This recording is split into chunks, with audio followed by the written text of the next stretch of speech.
Welcome to today's course. Today we are going through annual review of regulatory updates and CySEC circulars, where this can be taken into account when you draft your annual reports, when you draft and review your annual policies, and you have to make sure that all the previous years of annual policies of the annual circulars remain current and they are included in your policies and practices.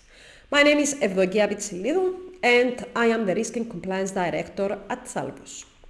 This workshop includes online videos, self-study material, test questions as per the relevant directives of CySEC, and after completing all stages, we will provide you with a certification of 5 hours of continuous professional development.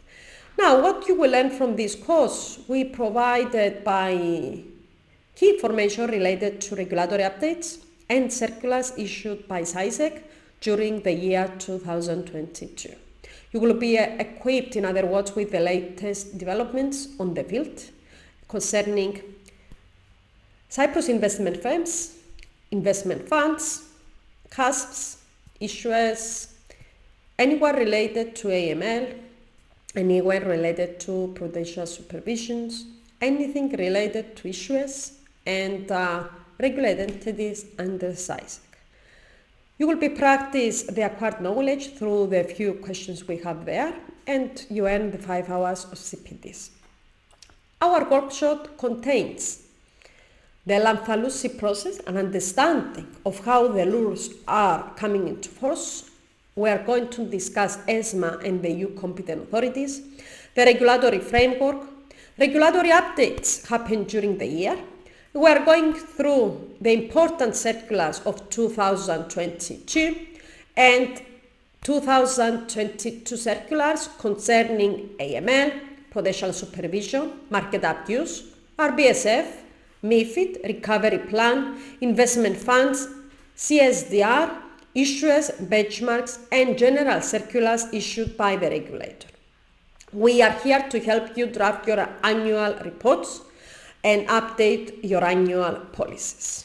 Therefore, we are happy to provide you with all those information, and you will find all this within this course.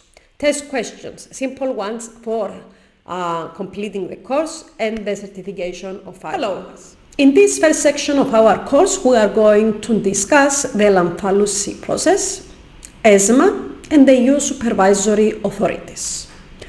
The content of this section includes what is the Lamfalussy process, level 1, which includes the framework acts, level 2, which includes the delegated acts and the implementing acts, level 3, which includes ESMA guidelines, and level 4, the supervision of member states by ESMA.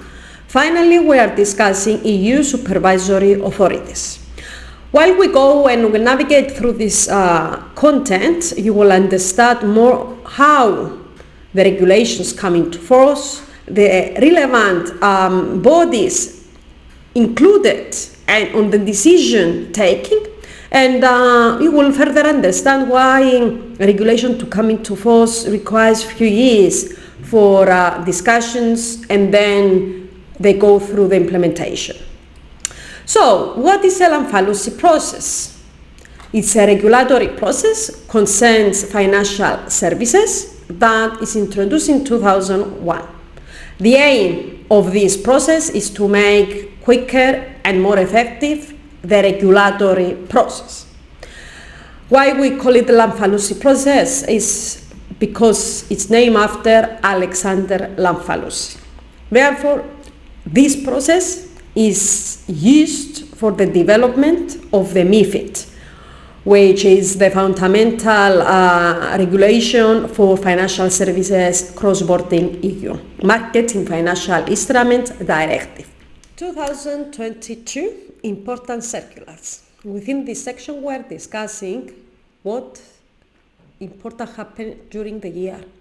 This section will facilitate you with a lot of information in order to create your own regulatory reports, in order to create your annual reports and provide more insights of what you have done towards those circulars. So, important circulars. We know that CySEC issues circulars addressed to regulated entities under its supervision, and the idea here is to notify details on reporting obligations, either new or existing ones, inform the participant about legislative amendments, provide guidance related to law and its implementation, draw the attention on any deficiencies identified through their inspections, provide recommendations of further and enhancement of policies and procedures.